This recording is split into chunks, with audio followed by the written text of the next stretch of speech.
Listo. Bueno, buenos días a todos. Muchísimas gracias por asistir. Vamos a hacer un poquito un juego de imaginación, visualizar que estamos todos reunidos en un salón, que nos estamos viendo personalmente y que después vamos a brindar con el roncito que propuso Antonio Méndez. Y bueno, y que tendremos el libro en algún momento físicamente y no todo por los medios digitales, ¿no? Bueno, entonces luego de este ejercicio de imaginación, vamos a iniciar el bautizo del libro Construcción y Destrucción de un País, Presidencias de Venezuela 1900-2020. Son 120 años de historia que nos conducen a repensar la Venezuela del futuro. En esta oportunidad cumpliremos el siguiente programa. Haremos una corta presentación de los autores. Luego, una breve reseña del libro. Posteriormente, palabras de Eddie y de Rafael, los autores.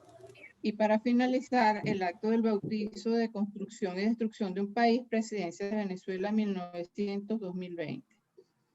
Bueno, Eddie y Rafael son muy conocidos para la mayoría de nosotros. Estamos casi en familia, tenemos excelentes nuevos invitados que están participando de esta reunión de Petroquímica, ¿no? Eddie Ramírez es ingeniero agrónomo con maestría en entomología y posgrado en economía agrícola. Trabajó en Fusagri y posteriormente fue presidente de Palmavén, filial de PDVSA. Es miembro fundador y fue coordinador de la Asociación Civil Gente del Petróleo.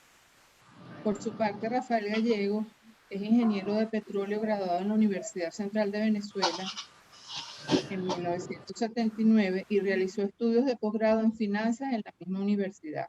Experto en gestión empresarial y responsabilidad social.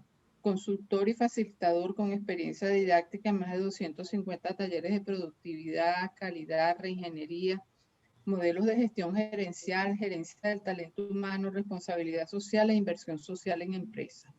De la misma forma, es miembro activo de Gente del Petróleo y forma parte de su equipo coordinador.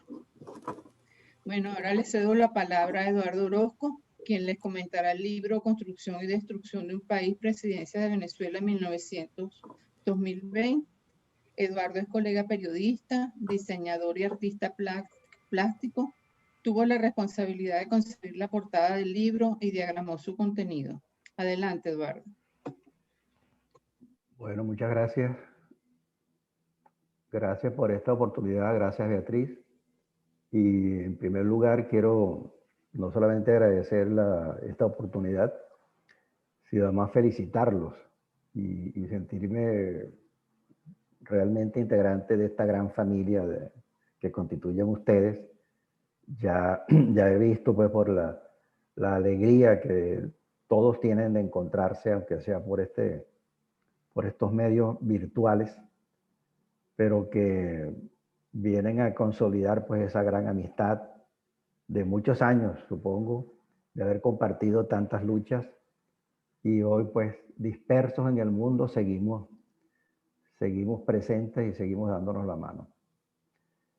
Así que muchas gracias especialmente a Eddie Ramírez y Rafael Gallego por este honor. Realmente para mí es un gran honor intentar hacer esta presentación de un libro que es importantísimo para todos nosotros y sobre todo en los actuales momentos.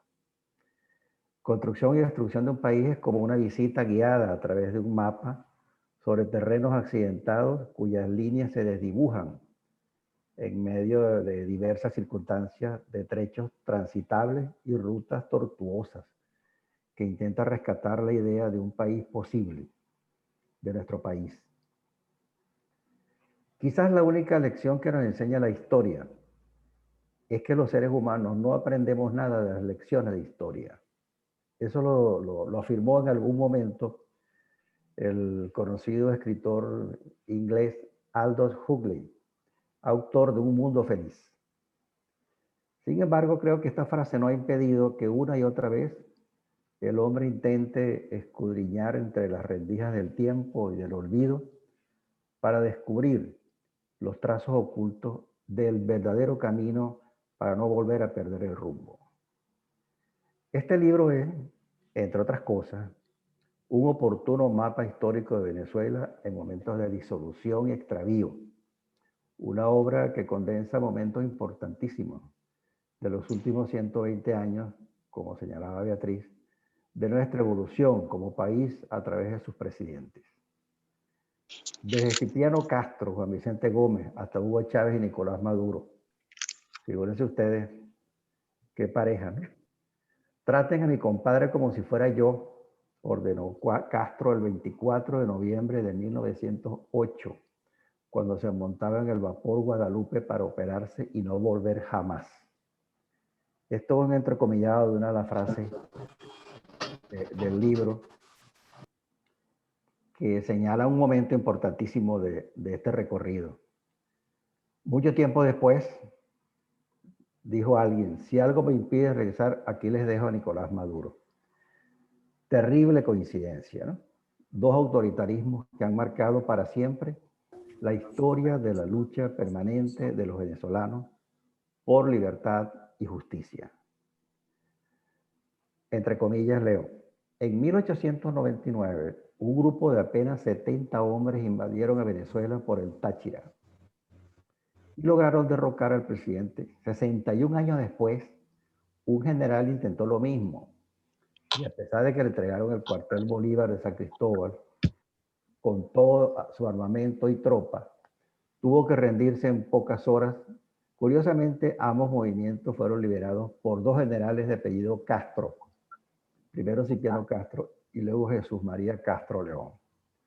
Así podríamos estar leyendo párrafos sueltos en cualquier momento del libro y vamos a encontrar testimonios importantísimos que realmente debemos conocer para entender un poco más lo que nos ha pasado.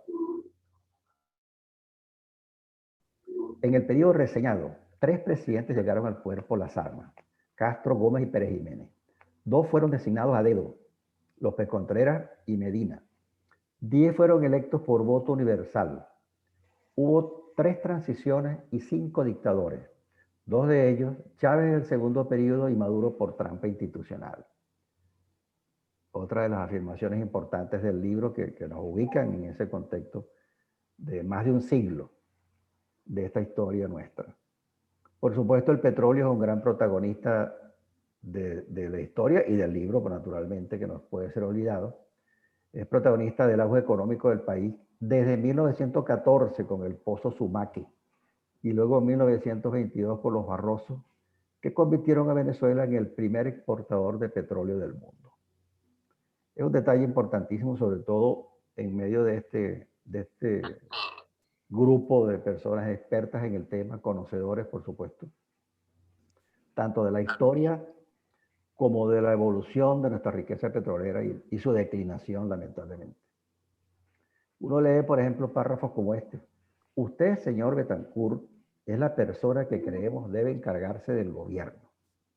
Bueno, ya muchos se imaginan, ¿no? Pero otros no sabíamos. Es una frase de Marcos Pérez Jiménez en 1945.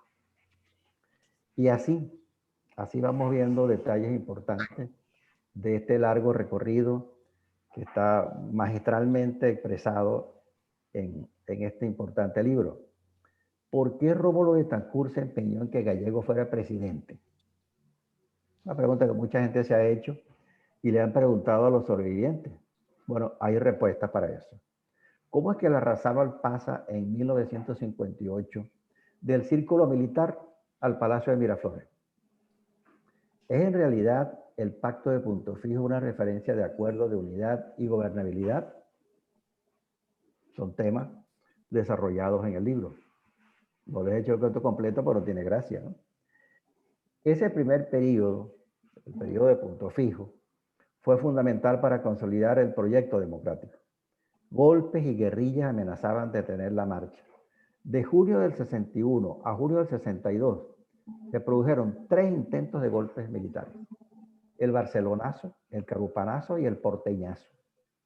Por cierto, yo estaba estudiando en el Liceo Miguel José San de Maturín cuando el Carupanazo. Yo perdí ese año de estudio por esa actividad. En este libro hay detalles interesantes sobre estos acontecimientos. Hay cosas realmente que vale la pena conocer en profundidad. Fueron momentos que amenazaron los primeros pasos de 40 años de democracia, que, potenciada por los ingresos petroleros, expandió el asistencialismo al que nadie quiso renunciar y explican en parte la crisis generada durante CAP2, que estalló en el Caracazo casi 30 años después. Y así pues nos va llevando el libro de acontecimientos, de presidentes, de personajes, de conspiraciones, de maniobras, de traiciones, de logros, por supuesto, a través de todos estos 120 años. Una crisis, aquella de CAP2 que estalló con el Caracazo, una crisis que engendró el 4 de febrero. Intento de golpe de Estado que el año que viene, en el 2022, cumple 30 años. Es importante, ¿no? Ver, caramba, tanto tiempo, ¿no? 30 años del 4 de febrero. Era cosa realmente impresionante. ¿Cómo se teje la historia? ¿Con cuál aguja? ¿Cuáles son los colores de los hilos? Cada tejedor o cada par de tejedores tienen su manera, pero lo que no pueden es cambiar los hechos. Y este es un libro cargado de acontecimientos en apenas 294 páginas. Digo apenas 294 porque para un libro que hace ese recorrido de 120 años, cualquiera puede pensar que es una enciclopedia, pero realmente no, este es un gran esfuerzo de resumen, pero no solamente es un recuento histórico, porque si no, no tiene sentido, ¿no? Eso lo encontramos en cualquier colección de historia de Venezuela. Es un análisis y está salpicado por, naturalmente, de la reflexión y de la opinión de los autores. Los corolarios, por ejemplo, en cada capítulo permiten expresar un breve comentario a manera de vistazo conclusivo de los acontecimientos analizados. Es un detalle interesante en la construcción del libro. Cuadros estadísticos adaptados a la época, ¿no? Que permiten darle seguimiento al comportamiento de la economía y unas 100 referencias bibliográficas. Fue un trabajo exhaustivo de investigación, de revisión de muchos autores para ir construyendo ladrillo a ladrillo, frase a frase, capítulo a capítulo. 11 capítulos constituyen el cuerpo fundamental del libro. También en la historia una sucesión de equivocaciones, se pregunta uno, porque ahí están señaladas muchas de ellas. La historia también es una caja de sorpresas, de coincidencias, de casualidades. Ayer, 7 de abril de 2021, ustedes deben haberlo recordado mucho, se cumplieron 19 años de los despidos masivos de Chávez en la industria petrolera y de los acontecimientos que desembocaron en la gran marcha del 11 de abril. Qué casualidad. Ahí están los momentos que muchos de ustedes recuerdan y han sido protagonistas. Señalan los autores. En 1999 comenzó un proceso de destrucción institucional. El Poder Judicial pasó a ser un apéndice del Ejecutivo y la Fuerza Armada fue desviada de su misión. Inclusive la producción de petróleo retrocedió a los niveles de 1935. Bueno, lo dice gente que tiene autoridad en el tema. Por eso es tan importante el párrafo final de este libro, cuando reitera el llamado de atención a la nueva generación de compatriotas que no disfrutó la democracia plenamente, a estudiar estos acontecimientos y no repetir errores a la hora de iniciar la reconstrucción de un país llamado Venezuela. Comillas, a la fecha sigue existiendo una sociedad venezolana que lucha por sus derechos, no solo políticos, sino para obtener una mejor calidad de vida. Una ciudadanía que no se doblega y que hace por contrarrestar esta destrucción, hace de todo por contrarrestar esta destrucción estratégica a la que hemos sido sometidos, como es el modelo cubano, cuyo objetivo es permanecer por siempre en el poder. Los autores somos optimistas, dicen en la última parte del libro, en que esta difícil situación será superada, pero requerirá mucho esfuerzo, liderazgo y un pacto social y político a largo plazo que genere confianza en los inversionistas. Cuando hablamos de libros, no puedo dejar de recordar a Montag, el bombero de la novela Fahrenheit 451 de Ray Bradbury, quien se arrepiente de quemar libros, y se une un grupo de disidentes que se encuentran en secreto cada año para narrarse los libros que han memorizado. Se me parece mucho a esta reunión, ese momento narrado por Ray Bradbury. Vale la pena ver esa película de nuevo. Vamos a rendirle un homenaje a Montag. Vamos a convertir este libro en parte de nuestra biblioteca, de nuestra memoria, para no olvidar nuestra historia y nuestro compromiso con Venezuela. Muchas gracias y felicidades y éxitos en esta nueva obra, tanto a Eddie como a Rafael. Muchas gracias.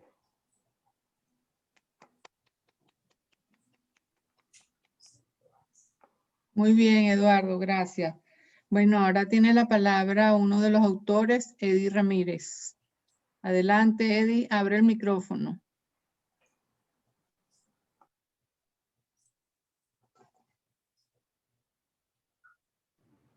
Eddie, ¿no me oye? Ajá, ahora sí. Ajá, ok. Adelante. Bueno, muchas gracias, Eduardo, por esa excelente presentación, realmente que nos satisface y realmente pensamos pues que has hecho una apología probablemente inmerecida de lo que hicimos ahí, pero bueno, muy agradecido, muy agradecido. ¿Está hablando Eddie? ¿Perdón? ¿Aló? No, pero dice... Cierren los micrófonos, por favor. Además de agradecerte la amabilidad de hacer esta excelente presentación, el libro quedó excelente. Esa diagramación ha merecido el elogio de todos los que han tenido oportunidad de hojear el libro. En estos 120 años de historia de Venezuela, que van desde Cipriano Castro hasta Nicolás Maduro, tuvimos épocas de un auge progresivo, de un estancamiento y después de un declinamiento inicialmente gradual, pero que en los últimos años, como todos sabemos, se precipitó al abismo. Fuimos un polo de atracción increíble para una inmigración excelente que contribuyó no solamente al auge económico del país, sino a enriquecer el acervo histórico de Venezuela. Ilustres profesores vinieron de distintas partes del mundo a darnos clases en nuestras universidades y a escribir artículos excelentes en nuestra prensa que contribuyeron muchísimo a elevar el nivel de educación de los venezolanos. Eso hay que reconocerlo y en contraste con hoy en día donde los venezolanos están huyendo por falta de alimentos, por falta de medicinas, por la inseguridad. Presenciar ese éxodo de nuestra gente a pie hasta Chile, hasta Perú, hasta Ecuador, realmente da lástima. El libro justamente en la portada recoge dos aspectos de esa Venezuela. Uno, la construcción con la represa hidráulica Raúl Leoni, que después la bautizaron, le pusieron Simón Bolívar. Bueno, nadie objeta que le pongan el nombre de Simón Bolívar, pero realmente cambiarlo al nombre de Raúl Leoni, que tuvo sus méritos, no tiene sentido, pero es el objeto de esta revolución de cambiarle el nombre de todo. Y por otra parte, la gente huyendo aceleradamente hacia países vecinos.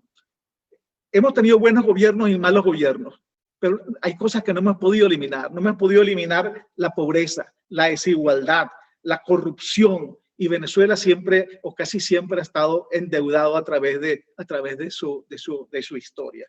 ¿Cuál ha sido el papel de la Fuerza Armada en estos 120 años? ¿Cuál ha sido el papel del petróleo? ¿Cuál ha sido el papel de la educación? Bueno, el papel de las Fuerzas Armadas insurgieron y lograron derrocar gobiernos en 3 oportunidades. En 8, por decir un número bajo realmente de grandes intervenciones militares, fracasaron. A raíz de que Juan Vicente Gómez crea el Ejército Nacional, bueno, se acabó el caudillismo, se acabaron los alzamientos militares que pudiesen ser exitosos. Solamente tuvieron éxito el 18 de octubre del 45, el 24 de noviembre del 48 y el 23 de enero de 1958. ¿Cuál ha sido el papel del petróleo? El papel del petróleo ayudó mucho al crecimiento, pero no hacía el desarrollo del país. Sirvió para mucho derroche, sirvió para el tabarato, sirvió para para que mucha gente se enriqueciera indebidamente, pero también contribuyó al crecimiento del país y a la creación de una gran infraestructura. En la educación, ¿qué hemos hecho con la educación? En la educación hemos formado excelentes profesionales, pero la pregunta es, ¿formamos también excelentes ciudadanos o realmente allí ha estado la falla de Venezuela, de que no hemos formado buenos ciudadanos, de que nuestra educación falló? Nos concentramos en formar excelentes especialistas en todas las áreas que hoy en día están regados por el mundo y están contribuyendo al desarrollo de otros países, pero descuidamos la formación de ciudadanos. Presidentes, hemos tenido presidentes buenos y hemos tenido presidentes malos. Siempre tenemos la tendencia a achacarle a los presidentes todo lo bueno y todo lo malo, ¿no? Todos los venezolanos somos culpables de lo bueno y de lo malo. Empezamos con un Cipriano Castro, que Cipriano Castro fue un bárbaro, que no sé por qué lo llevaron, bueno, sí sé por qué, fue que está en el Panteón Nacional por decir 4 o 5 peroratas nacionalistas, pero realmente no debería estar allá junto con los héroes de la independencia. Sin embargo, tuvo la contribución de traer a los andinos al centro. Los andinos estaban completamente marginados del país, de la vida política y social del país. Después vino Gómez. Gómez acabó con el caudillismo. Fue también un bárbaro, fue un dictador muy feroz, pero sin duda que unió al país, acabó con el caudillismo y ya la gente pudo desplazar mucho más fácilmente de los Andes a Venezuela y no sin tener que pasar por Curazao o los orientales sin tener que ir vía Trinidad, ¿no? Después tuvimos una transición exitosa con López Contreras, pasar de una dictadura feroz a una pseudodemocracia. Vino el general Medina, por primera vez no tenemos ni presos políticos ni exiliados. Sin embargo, Medina comete el gravísimo error de querer seguir designando a dedo a su sucesor y que ese sucesor fuese andino también. Y eso produjo su derrocamiento porque no percibió el cambio generacional y el cambio de circunstancias que había en Venezuela y en el mundo. Después vino una junta de gobierno donde lamentablemente se pecó mucho de fanatismo y eso exacerbó mucho los ánimos. Eso es una de las causas y después se elige al presidente Gallegos, que probablemente no era la persona indicada para manejar una situación difícil en esos años. Un excelente escritor, un gran ciudadano, pero definitivamente no era la persona adecuada. Y eso lo reconoce el mismo Betancourt. Hay dos libros muy interesantes que les recomiendo, y que los dos son de Marco Tulio Bronicelli. Uno sobre el 18 de octubre del 45 y otro sobre el 24 de noviembre del 48. Ahí queda muy claro toda esa problemática que hubo, incluso desavenencias entre Rómulo Betancourt y Rómulo Gallegos, que llegó un momento, según cuenta Marco Tulio, que ni siquiera se hablaba. Después vino el bárbaro, regresó a la barbarie con Marcos Pérez Jiménez.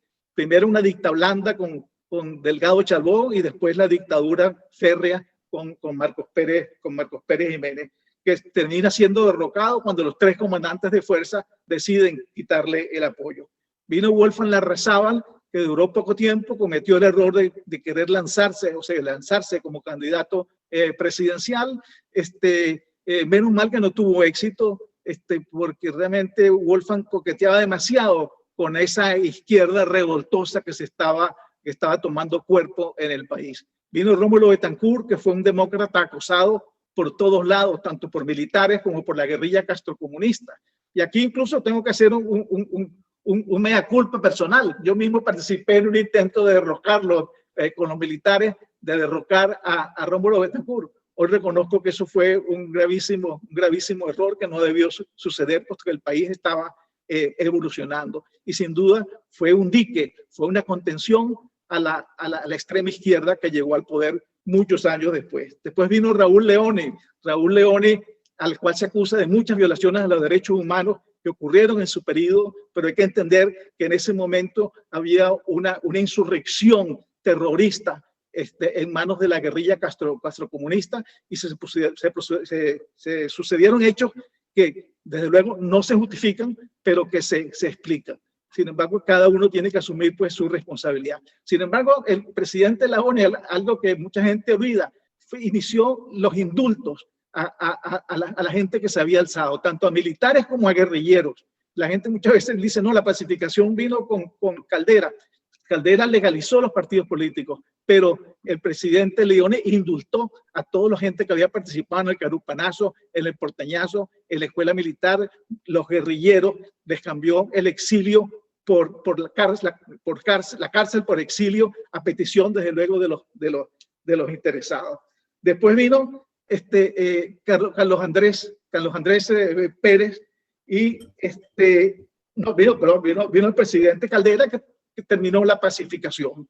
Pareciera que hasta el presidente Caldera, en la época de la democracia, el país iba por buen rumbo. No había endeudamiento, estaba controlada la inflación, el clientelismo político no se había exacerbado.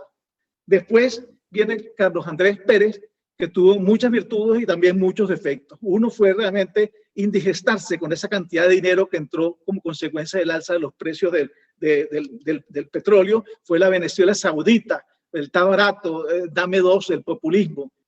Pareciera que en ese momento, alrededor del año 75, unos años más, unos años menos, Venezuela perdió el rumbo.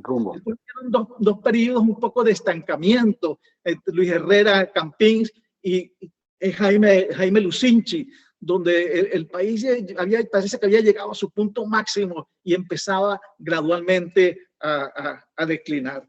Viene después Carlos Andrés II, que hace un mea culpa, rectifica, se comporta como un gran demócrata cuando accede a que lo juzguen y que lo condenen en un juicio que evidentemente fue político, pero que también hay mucha discusión y en el libro discutimos un poco los pros y los contras y lo que pensaban los notables y otros grupos para su destitución y por si se justificó o no se justificó esa destitución. Después vino Caldera II. Con Caldera II fue evidente que el ciudadano venezolano, para bien o para mal, no quería nada con los partidos políticos y elige a Caldera, que se lanza después de haber matado a su propio partido. Cometió un filicidio al partido COPEI que había creado, lo asesinó, le dio una puñalada trapera, como he dicho yo en algunas oportunidades, pero era indicio definitivo de que el venezolano no quería nada con los partidos políticos. Entonces era evidente que la mesa estaba servida para que llegara un Hugo Chávez y después un Nicolás Maduro. Abundar sobre lo que hicieron, el destrozo que hicieron tanto Chávez como Maduro, bueno, sería repetir una historia que está muy reciente y dejamos pues a los lectores del libro que se pronuncie sobre las bondades y los defectos de este presidente, de nosotros como ciudadanos y de cómo ha marchado el país y cómo debemos intentar recuperarlo, deponiendo antiguas creencias, deponiendo mitos y no estar creyendo todavía que somos un gran país, que somos un país rico, somos un país pobre que no logró desarrollarse, que no logró sembrar el petróleo adecuadamente, donde muchos empresarios se recostaron del Estado y todavía algunos pretenden seguir recostados de ese Estado que en aquel entonces tenía muchos recursos, pero que esos recursos se vinieron a menos y que no volverán a ser como en el pasado. Así que muchas gracias, agradecemos a toda la amabilidad de los asistentes a esta presentación, a Eduardo Orozco, y de luego fue un gran placer y un honor trabajar con alguien como Rafael Gallegos, un gran amigo, un gran ciudadano y un gran estudioso de la historia. Muchas gracias. Ok, gracias Eddie por ese resumen del libro y que nos da aún más ganas de leerlo y de tenerlo en nuestras manos, sino de leerlo a través de internet. Bueno, adelante Rafael Gallegos. Rafael, debes abrir la cámara. Ajá, ok, está bien. Dale.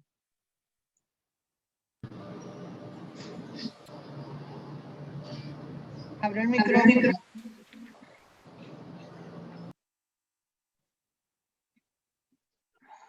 No te oyes, Rafael. No te oyes, Rafael. ¿Qué pasa?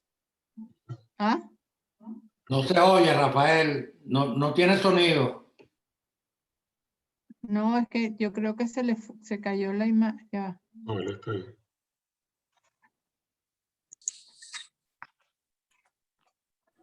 No. Si quieres, sale y vuelve a entrar, Rafael, porque a veces pasa eso, ¿no?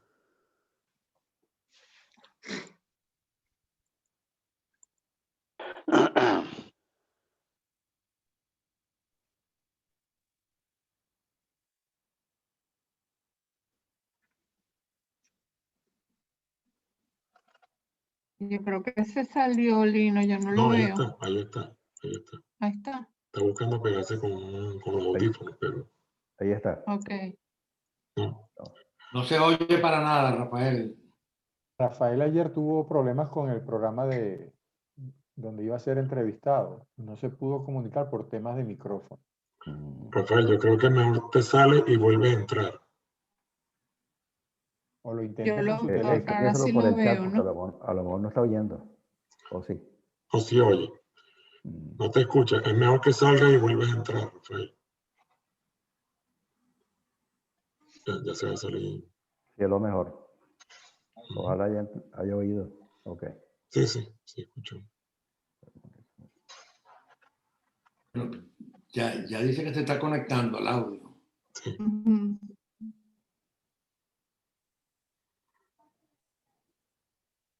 Bueno, pero no se pierde nada. Eduardo Orozco nos echó todo el cuento completico. No, Más bien la introducción la el hizo cuento- Eddie. el cuento lo ha hecho Eddie. No, Eddie resumió la introducción, pero tú echaste un cuento buenísimo. Yo iba a Por decir favor, que yo creo que sí nos perdemos porque Rafael es uno de los autores del libro. No, claro, yo lo digo en broma, Beatriz. No estoy hablando en serio. Rafael es un gran colaborador de Petróleo. Le tengo mucho aprecio, mucho agradecimiento. Firme. Y dijiste una cosa que me gustó mucho, que no estudiamos y no aprendemos de la historia. Y los ciclos históricos se repiten. Sí, Bueno, eso de que nadie aprende en cabeza ajena, en un poco. Los ciclos históricos se repiten y se cometen muchos errores, se crean falsos positivos para justificar una posición dada, como esa de que Petróleo de Venezuela fracasó. Cuando Petróleo de Venezuela en el 2002 era la primera empresa petrolera del mundo. Yo tengo el documento de Pemex, que hace un estudio como de 15 empresas internacionales, entre ellas algunas estatales, y PDVSA en todos los, en costos de producción, costos de descubrimiento, costos de desarrollo y tal, pero bajísimos los costos, pues por sobre todos.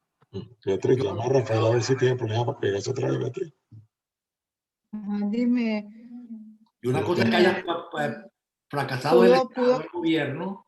Y por favor, Jorge, vamos a cerrar el micrófono, por favor, Jorge.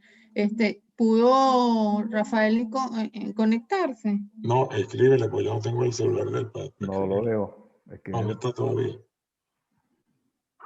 Yo lo llamo y no me...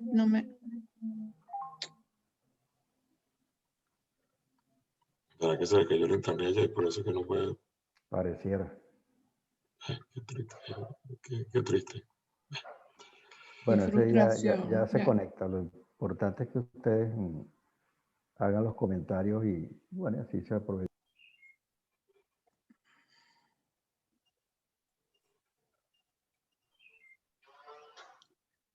Carlos Enrique dice, Salazar, excelente reseña, bravo. Omar Ferrer, Eduardo, felicitaciones por tus palabras. Saludos, Omar Ferrer. Andreina Febres, excelente presentación. Gracias, Eduardo. Ya quiero leer el libro. Rafael Dávila dice que lamentablemente se le fue el audio allá en Maracay. Trina, Eduardo, me encantaron tus palabras y son muy bien merecidas. Gracias, te aplaudo. Adele Danglades, muy buena la presentación de Eduardo. Reina Rivero, felicitaciones por esta presentación, es motivante a la lectura. Lino, Gilberto, Eduardo, felicitaciones por esa magnífica presentación. Magistral, igual te quedó la diagramación. Fátima, felicitaciones, mi querido Eddie y Rafa, que sigan los éxitos, se les quiere y recuerda. Rosa Parada, felicitaciones por este libro tan instructivo y bien escrito, con rigor histórico. Ayudará a recordar esta parte tan importante de la historia patria.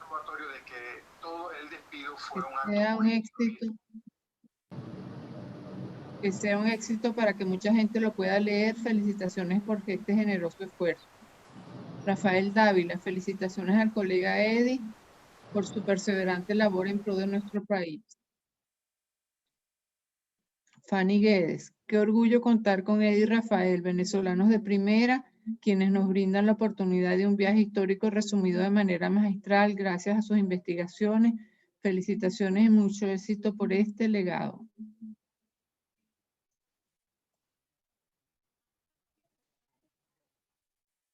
Rómulo Estanga, Eddie, excelente, definitivamente es una obligación ciudadana leer el libro. Pedro Castillo, Eddie, muy buen resumen del libro, será de obligatoria lectura.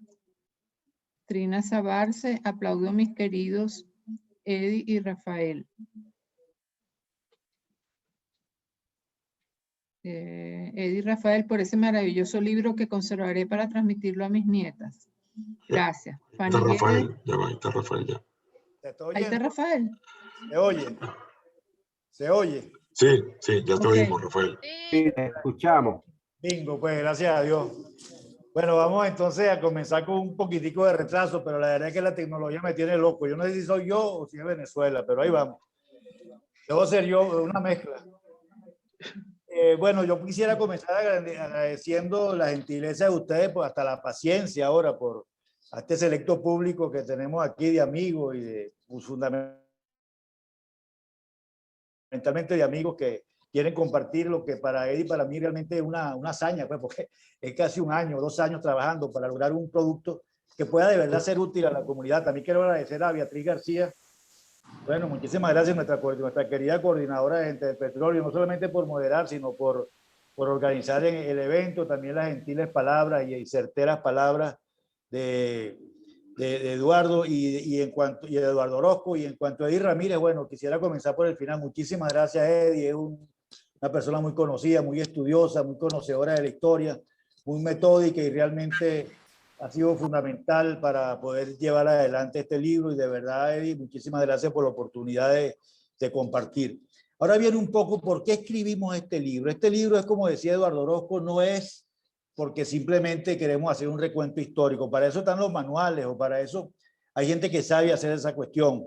Este es un libro fundamentalmente donde buscamos desarrollar en los venezolanos la visión sistémica para poder analizar lo que nos sucede y poder buscar soluciones.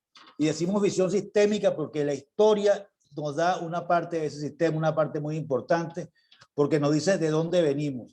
Aquello de dónde venimos, para dónde vamos, yo creo que es algo que es fundamental. Si no sabemos de dónde venimos, ¿cómo sabemos hacia dónde vamos a ir? Se busca hacer un análisis de nuestras épocas, un análisis de la modernidad, esa modernidad que empieza con Cipriano Castro y bueno, y va por Nicolás Maduro. Se busca hacer un análisis buscando ciertos factores, pues porque hay elementos comunes de los venezolanos que nos llevaron a Chávez y que nos deben llevar a reimplantar la democracia. Entre esos factores podemos contabilizar el aspecto respecto al militarismo, al mesianismo, a la igualdad, nuestra actitud ante la democracia, nuestra actitud ante la productividad, algo muy importante, nuestra autoestima, que es importantísima que le leemos en estos momentos de crisis que estamos viviendo.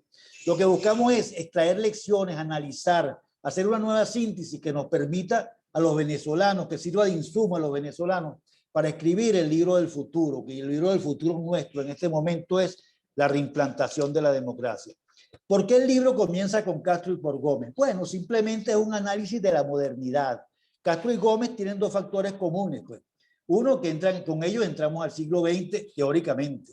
Y el otro factor común es que con ellos comienza el petróleo como elemento dinamizador de nuestra economía y no ha dejado de serlo hasta hoy día. Es un catalizador positivo o negativo. Pues en este momento la renta petrolera se acabó o la acabaron y ha servido para, hemos visto cómo se ha paralizado el país, entre otros aspectos por eso.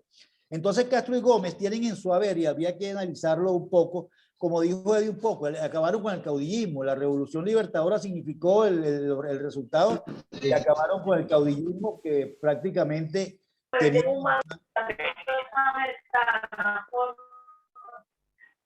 ¿Se oye?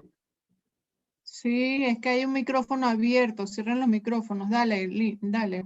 Ok. Rafael. Bueno, el caudillismo lo acabaron se acabó básicamente con la Revolución Libertadora. Igualmente también comenzaron a profesionalizar las Fuerzas Armadas. Hubo con Gómez cierto ordenamiento administrativo que lo reconocen hasta sus enemigos más recalcitrantes. También Gómez pagó la deuda. Ahora, pagó la deuda, yo tengo mi cuestionamiento sobre eso. Simbólicamente fue muy rico, pues, porque fue el 17 de diciembre de 1830, cuando cumplía Bolívar el centenario del fallecimiento del Libertador. Y también en un país donde hemos tenido tantos problemas de deuda desde la independencia, las deudas aquellas que se robaron en el siglo XIX, que enriquecieron unos cuantos, y después el bloqueo naval en 1902 fue por deuda. Pues. Entonces pagar la deuda, decir somos un país sin deuda, tenía su significado, pero a su vez contradecía porque la dictadura de Juan Vicente Gómez hizo eso en un país con 85% de analfabetismo y un país realmente, un marasmo de país que es lo que teníamos. Igualmente también se puede decir del régimen de Gómez, bueno, la carretera panamericana, el país se fue unificando poco a poco, como dijo Eddie, también los andinos, bueno, llegaron a Venezuela, pues quién sabe, es decir, llegaron al centro de Venezuela porque éramos, porque yo soy andino, una raza sumamente aislada. Y ahora, sin embargo, el debe es muy fuerte. Así como dijimos el debe de la dictadura de Cipriano Castro y de Juan Vicente Gómez es muy fuerte. Pues. Cuando acabó el gobierno de Juan Vicente Gómez había 85% de analfabetismo. La gente saludaba, ¿cómo te sientes? No era cómo estás, ¿cómo te sientes? Es decir, en tu casa hay paludismo, en tu casa hay tuberculosis. Y era un país prácticamente una dictadura que yo me atrevo a decir que fue una dictadura petrolera, la de Juan Vicente Gómez. Gómez, aquella famosa frase denigrante para los venezolanos y por supuesto para él desde el punto de vista histórico de hagan ustedes las leyes porque son los que saben de petróleo, y la destitución del gran Gumersindo Torres nos dice mucho de la entrega que él tuvo, pues fue un dictador implacable para con los venezolanos, pero un cachorro para con los intereses petroleros mundiales. Pues hay un libro, y quisiera nombrarlo aquí, de mi padre, el recordado y siempre amado Rafael Gallego Ortiz, llamado El cachorro Juan Vicente Gómez, que escribió en los años 70, que más o menos planteaba esto que estamos diciendo en este momento. Pues. Y además, Gómez, y hay que recordarlo porque lo recuerdan mucho como el taita, como el hombre buenote, como el abuelito que está encerrado en Maracay, pero resulta que Gómez ha sido uno de los gobernantes más corruptos que ha tenido Venezuela. A la muerte de Gómez tenía sus bienes, sumaban 3 veces el presupuesto nacional, y sus haciendas podían agarrarse de la mano de Maracay hasta San Cristóbal y estaban hasta un poquito apretadas, pues era el gran latifundista de Venezuela. A la muerte de Gómez, y hay una frase que sí quisiera recordar, que era de Mariano Picón Salas, que el siglo XX comenzó en Venezuela en 1936. Yo creo que es muy cierto. La gran pregunta es cuándo va a comenzar el siglo XXI en Venezuela. Pero bueno, vamos a hablar un poquito de esta gente, de López Contreras y de Medina. Ellos comenzaron, ya con ellos se inició la democracia del siglo XX, porque en el siglo XIX también habíamos tenido democracia. Aquí no hay que justificar a Castro y a Gómez porque era un país sin democracia. Toda la República Conservadora fue mediante elecciones. Igualmente, en la época de Guzmán Blanco y Joaquín Crespo, hasta el último fraude de Ignacio Andrade, fueron elecciones. Pues era un Estado más o menos con cierto estamento democrático. Pero la democracia en el siglo XX comienza, su inicio es con López y Medina, ya un régimen con todo el balance que se puede hacer, con todos los presos que tuvo López, con los exilios, etcétera, etcétera, y reconociendo, como dijo Eddie, las grandes libertades, ni un preso político de Medina. Bueno, en el balance comenzó la democracia, en el balance comenzaron los partidos políticos, comenzaron las libertades, comenzaron las elecciones como manera de dirimir nuestra diferencia, y también comenzó cierta industrialización en el país, se hicieron las leyes petroleras, la ley de 1943 fue con Medina Angarita. Sin embargo, seguían los andinos mandando, el pueblo seguía pidiendo, y eso era a nivel nacional, a nivel mundial, aquellas famosas elecciones universales, directas y secretas.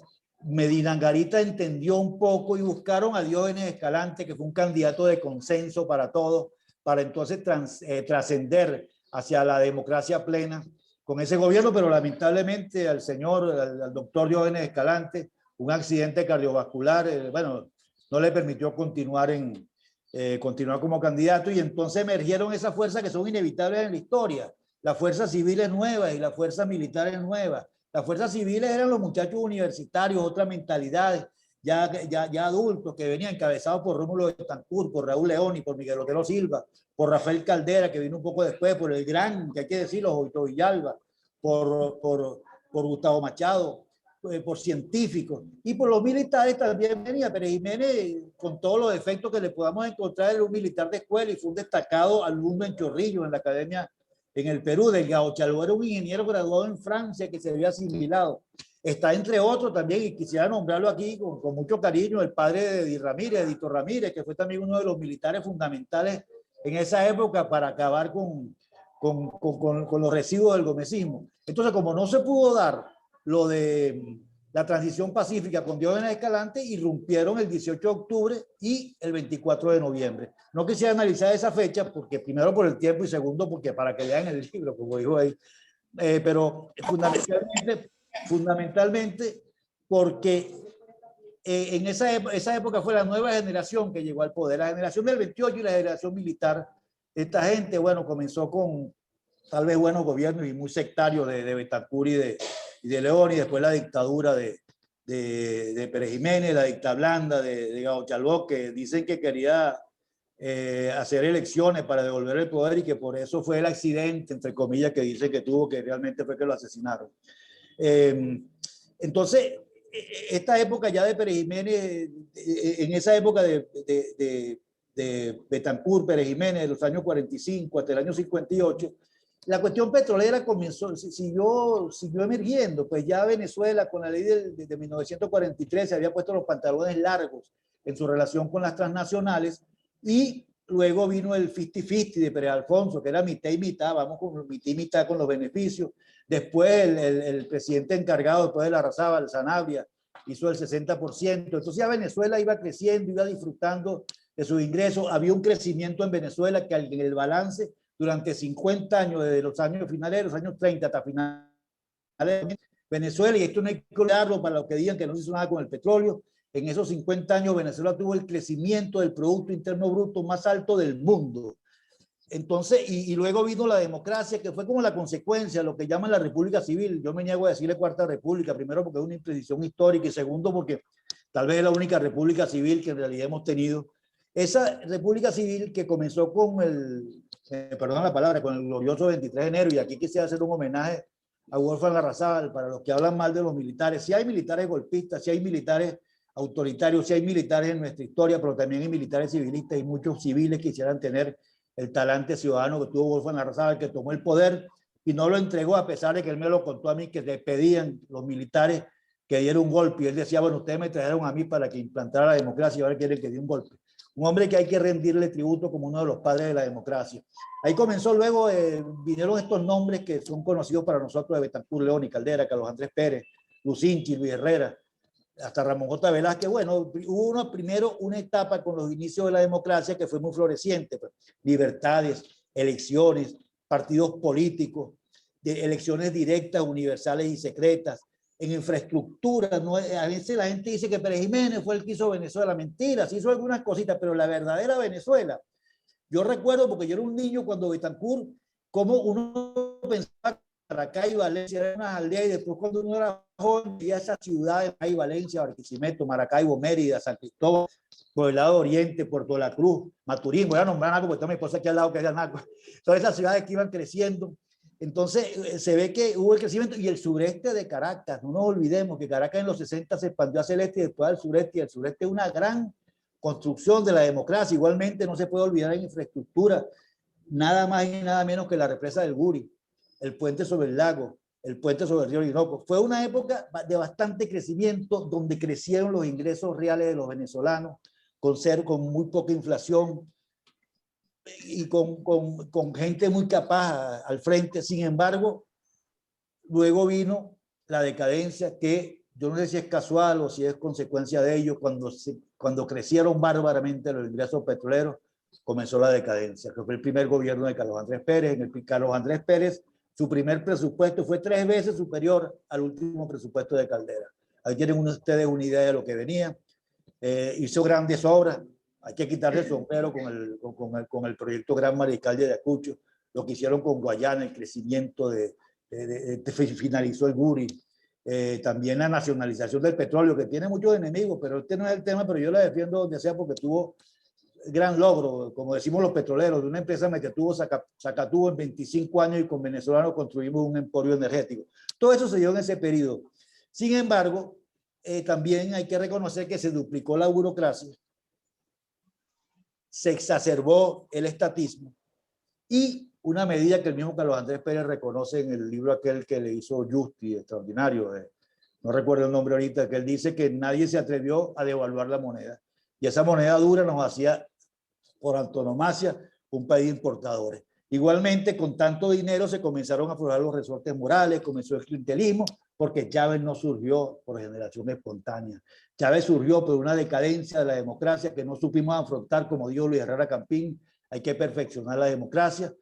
Chávez dio el golpe, el fatídico, hay que decirlo, el fatídico golpe de 1992, el 4 de febrero. Y luego con su gran carisma y con la gente, bueno, también hay que buscar en el mesianismo, en el pobrecitismo. Pobrecitos son muchachos, suéltelos. Había 100 muertos y eran producto del golpe de Estado y eran producto de un acuerdo entre Fidel Castro y los guerrilleros derrotados aquí para infiltrar las Fuerzas Armadas a partir de los años 70. Es decir, no estamos enfrentándonos a ningunos muchachos. A los muchachos los soltaron y todo el mundo se fue tras ellos, incluyendo no solamente el pueblo, sino muchos medios de comunicación y mucha gente de dinero porque querían sacar, quítale tú para ponerme yo con los adecos y los copellanos y hasta con Caldera, pues, que convergencia, y resulta que fue quítate tú, pero Chávez no se quiso quitar más. Entonces comenzamos este periodo que yo no dudo en decir la destrucción del país, pero como dice Di Ramírez, no fue Chávez, la gente fue a votar por Chávez, la gente aplaudió a Chávez hasta el delirio, y todavía hay chavistas, pero eso ya son casos clínicos, pues, de defender esta destrucción tan grave que ha habido en Venezuela. Entonces, ¿qué comenzó? Una gran destrucción, pero ¿con qué comenzó la destrucción de Chávez? Comenzó primero con un gran engaño, pero fue una destrucción estratégica que ya venía de Fidel Castro y venía de la destrucción del país, del modelo cubano, el modelo lobo feroz, destruirte para comerte mejor. Por eso es que estamos absolutamente destruidos. ¿Cómo comenzó? Con la exacerbación del consumo. ¿Con qué comenzó esa exacerbación del consumo? Primero con la inercia que traía la República Civil, que sí tenía bastante, y después con esa suerte que tuvo Chávez, porque no fue él que llevó los barriles que le llegaron los barriles a más de $100. Entonces ese carisma, hay carismas que matan, como dice, ese carisma nos tiene, donde estamos ahorita, transitamos la exacerbación del consumo mientras se destruye el país. Hicieron algo que debe ser de lesa patria, lesa humanidad, los abogados que saquen un término, pero la destrucción de PDVSA no tiene parangón en ninguna parte. La segunda empresa petrolera del mundo, algunos dirán tercera, primera, cuarta, no importa, pero una empresa de alta calidad la volvieron nada. PDVSA se acabó y si hoy no hay gasolina es porque destrozaron PDVSA. Y si no hay gasolina es porque destrozaron PDVSA. Y si hay hiperinflación es porque no hay divisa porque destrozaron PDVSA. Eso no tiene nombre en ninguna parte del mundo y presos deberían estar todos los que la destrozaron. Más que fue destrucción estratégica y más que Hugo Chávez dijo, yo provoqué el paro, tenía que tomar esa acudida que era PDVSA. A confesión de parte, relevo de prueba. Hoy con Maduro hemos llegado simplemente a esta hiperinflación, hemos llegado a donde no hay trabajo, claro que no hay trabajo si no hay empresa, y no hay empresa porque los empresarios se cansaron de trabajar sin préstamos, sin insumos, sin carretera, sin gasoil, sin nada. Entonces no hay trabajo, no hay empresa, no hay servicio tampoco, el internet es pésimo, yo soy un sufriente del internet. Y el internet, no hay internet, no hay agua, no hay luz. Yo no sé dónde han construido los 3 millones de viviendas, porque si sacan una cuenta muy rápida, 3 millones de viviendas, a 5 personas por vivienda, la mitad del país debe estar viviendo en las nuevas viviendas de Chávez. Y los ranchos están completicos, ya está más de cuando llegó Chávez, nada más los ranchos de Caracas. O sea que también es una farsa la famosísima construcción de viviendas. Estamos enfrentando una hiperinflación y lo más grave de la hiperinflación no es que la sufrimos, sino que jamás he oído al presidente de la República decir una sola medida contra la inflación. O sea que nos está derrotando igual que la vacuna. No hay vacuna porque estamos bloqueados y nos iremos a morir todos los que estamos aquí adentro. Pero realmente esto hay que verlo, esto es un proyecto de destrucción. Alguien dijo por ahí que sacaron a los jóvenes por medio de la diáspora y van a sacarlo a los adultos contemporáneos por la falta de vacunas. Bueno, simplemente estamos ante un desastre, estamos ante algo que yo vengo escribiendo hace tiempo y lo describía como tremendura, pero ya estoy asustado porque se está convirtiendo en verdad que estamos enfrentando la primera hambruna petrolera de la historia. Estamos en este momento, yo no voy a echarle cuento de lo que saben historia, sabemos lo que está pasando en Venezuela, sin embargo tenemos que ser optimistas. Si no fuéramos optimistas, Eddie y yo no hubiéramos escrito este libro. Este libro tiene que ser producto del optimismo, producto de que tenemos potencial, de que tenemos grandes fuerzas. ¿Y cómo lo hacemos? Seguimos insistiendo para la oposición, la unidad. Ya está bueno este archipiélago del cual Maduro se ríe porque están ganando hace tiempo.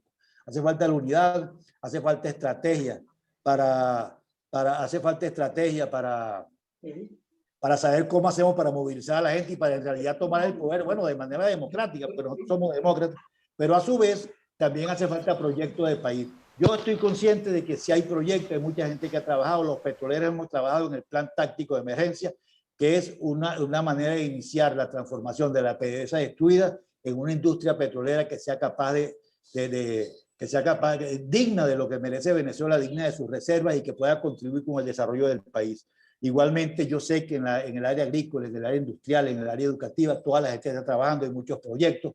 Ojalá tengamos la suerte o como dijo Bolívar, de triunfar para poder llegar adelante. ¿Qué nos queda? Como dijo Simón Bolívar, estamos muy mal. Bolívar en Pativilca estaba absolutamente inopia, apareció un cadáver, le preguntaron qué desea hacer. Triunfar, tenemos que triunfar, pero Bolívar paralelamente hacía estrategias, tenemos que hacer de una vez las estrategias para lograr convertir a Venezuela en el país próspero que nos merecemos. Si este libro contribuye con eso, sería maravilloso, estaría más que satisfecho. Muchísimas gracias a Eddie, muchísimas gracias a ustedes. Yo quisiera dejar simplemente para terminar una frase: Venezuela es un país para renacer. Muchas gracias. Ok, bueno, muchísimas gracias, Rafael, excelente. Vamos a darte un aplauso también, como se lo di a Eddie. Ahora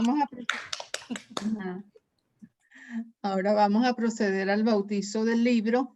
Lo haremos en 2 ciudades, una en Canadá, lo hará Eddie con su libro físico, y Rafael, porque ya lo tiene él en físico, y Rafael aquí lo hará en su libro digital. Entonces vamos a proceder al bautizo. Cada uno que busque para que la cámara lo vea bien y ver cómo lo van a hacer, pues con que van a derramar encima de los libros. Adelante, Rafael y Eddie.